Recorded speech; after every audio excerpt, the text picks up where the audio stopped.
Hi and welcome to a new video in the series. This is actually a Zip Holiday Inn tech testing series from Winter Cup, well, the evenings of. On the left we have Lyndon Osborne running a Hythlodaeus build, and on the right we have Sean Kendrick, who will be running his Kirin deck, all forward Kirin deck. I believe we had Sean Kendrick hit the high roll, and please excuse my husky voice. I have had tonsillitis. I am slowly recovering, but yes, bad times.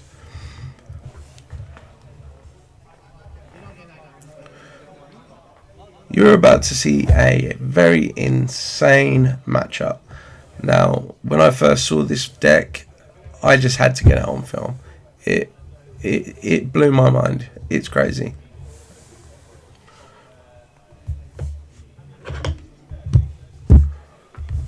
Okay, so we're taking a bit of a slow turn one. Okay, so Sean's fine. He's only just drawn. Let's see where we go. So it looks like we're going to warp inside us for free and pass turn. Okay, discarding 6 on Lyndon's side, playing into a realm. That's going to draw him into 2 monsters. Let's see what he goes for. So he opts to draw into a goblin. So this is the goblin that can give haste, and it also allows you to draw a card.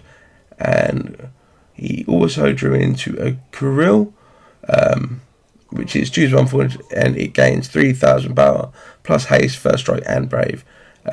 If you discard him, you can choose one monster of cost less, 1 or less, and break it.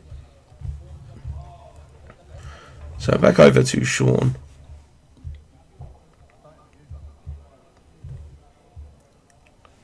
Sean here looking like he's going for a big spend. Being an all forwards deck, everything is going to be very hand cost heavy. So here we go. So he's played straight into the new Jack Garland. This one dictates that if your opponent controls a forward, it must attack if possible. Yes.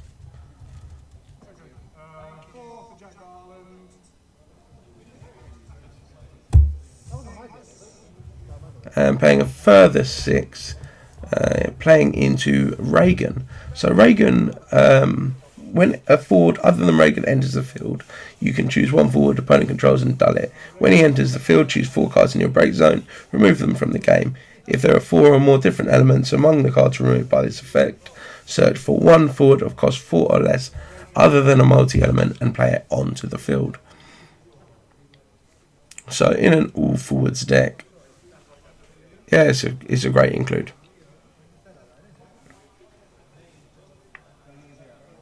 Now the interesting choice will be, what will he go for? Because we can see he's put a Clive into the break zone. So he might want to opt to bring one of those back, get it straight out onto the field. Because I think he's empty-handed. So that would put him back in hand by 2 as well.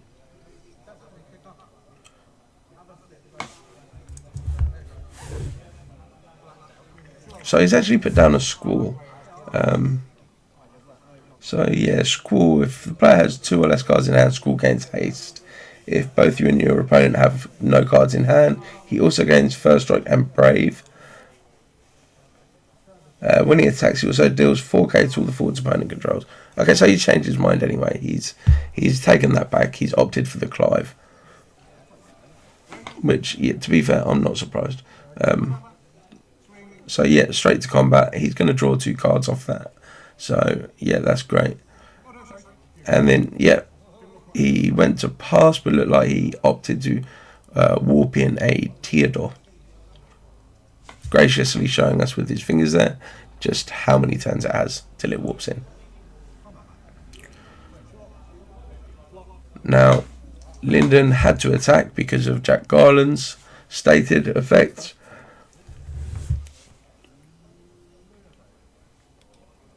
So here we see Linden playing into a Lunar Freya. Yeah, so Lunar Freya is going to see him turn over the top 5 of cards of his deck. He's going to be able to add one of them to his hand. If it has an EX, he can trigger it.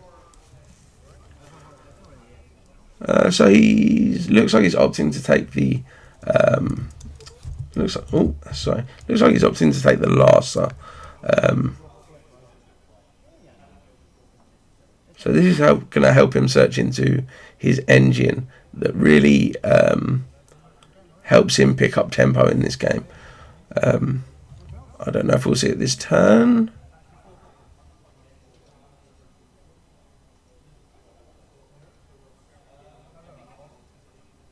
Just waiting and deciding for him, I think. Yep, so yeah, he plays it. So I imagine now we will see him search into the Emmet. So when Emmet enters the field, you may search for one Earth character of cost 6 or more and add it to your hand. And when one of those Earth characters of cost 6 or more enters the field, choose a field opponent controls and deal at 8k. So obviously he can't afford to do that this turn.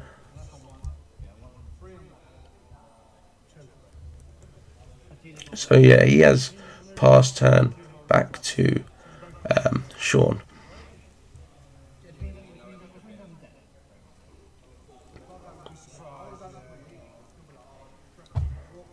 Okay, paying 2 to warp Emperor.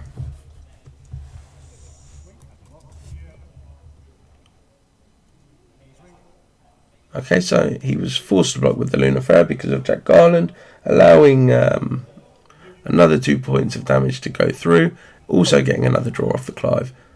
So now Linden's sitting at 3 damage, but can he play that Emmet?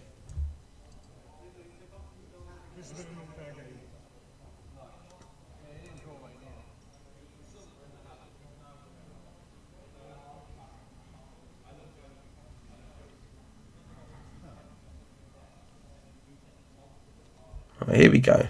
Right, so there goes the Emmet. The Emmet is out. So now we are searching into our Hythlodaeus. So now he can ping his Goblin to give the Hythlodaeus haste, which means that now if he puts Hythlodaeus and Emmet into the break zone, he can shuffle his deck, reveal the top 4 cards. If the top 4 cards are characters, he can play them onto the field, and the rest go to the break zone. So yeah, I don't think this deck runs any summons, if I'm not mistaken. So whatever he turns over will play onto field. Okay, so this is great for him. He hits Regis. So you can choose 2 forwards other than card name Regis, light or dark in your break zone, cast them into play. So he can put those Emmet and Hythlodaeus back onto the field. Also, looks like he opted to play the Rydia, which means he's also going to be bringing something back to hand. So it looks like he's holding a Cindy. And he's also got an Exo-Ray on field. Exo-Ray, if you put him in the break zone, you can draw 2 cards. At 5 damage, you can draw 3. So he's replayed the Emmet and Hythlodaeus effect to turn over 4 more cards. Okay, yeah. So he has hit another Exo-Ray. He has hit Minfilia, which means he's going to be able to search out 2 characters in his break zone and add them to his hand.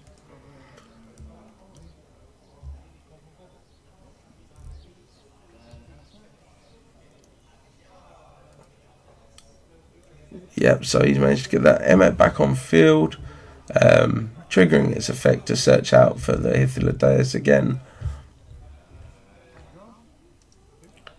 Discarding one of the Exo-Rays to draw 2, discarding 1, discarding 2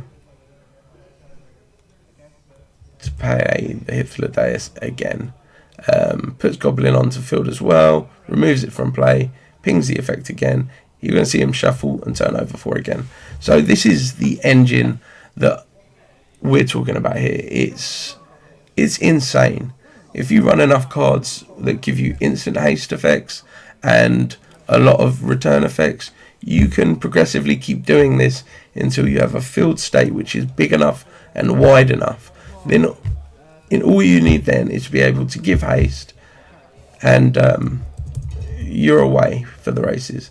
Right, so he's entered a marsh. When marsh enters the field, search for one character of cost 2 or less other than light or dark, play it onto the field. When marsh attacks, if you control 3 or more category FFA characters, draw a card. If you control 5 or more, you draw 2. So here we see he's playing some monsters back onto the field. So we've got a there is so much going on here. So yes, we've got another Exo Ray still on field. We've got another Goblin back on field, and we have another Corel.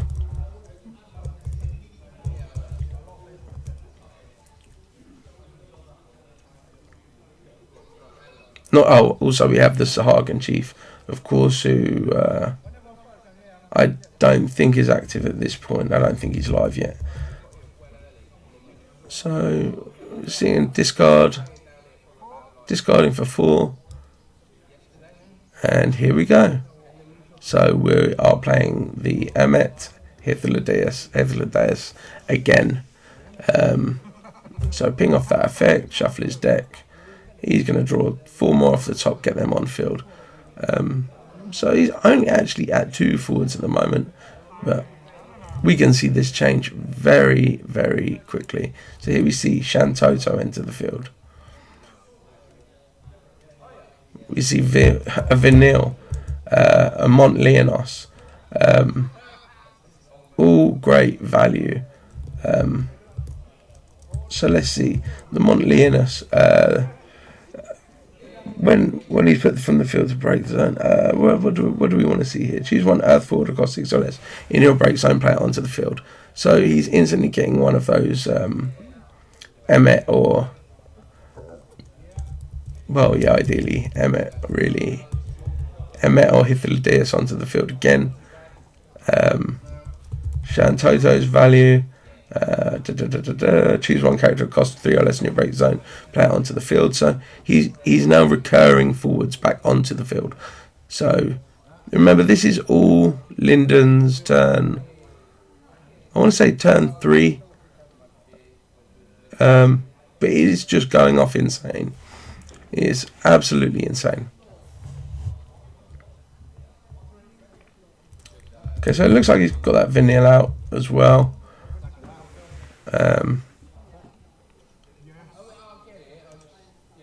Here we go. So he pops this Sahagan Chief to return the Regis to his hand, so that he can replay the Regis, and then he can choose the 2 forwards to come back on field one more time.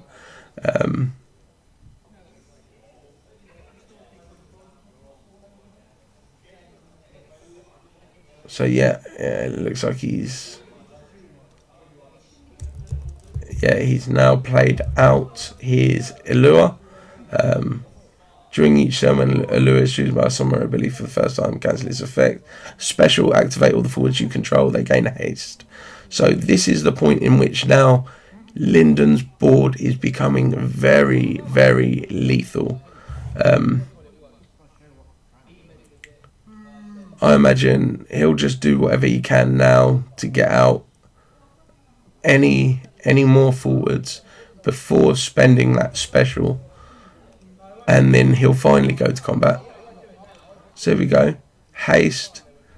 We are playing the Emmet Hythlodaeus again, I believe. No, he's not. Okay, so what he's done is he's opted to remove one of his own lightning characters to be able to play Nyx onto the board for cost 1. And now he's playing a Leo. Not even specifically for the draw, just to get another body on field before he can ping off the special. So how counting forwards, he's currently at 1, 2, 3, 4, 5, 6, 7, 8, 9 forwards. And now they all have haste. So turn 3, 9 forwards, 4 backups, 1 monster. All forwards have haste, so it's just roll now.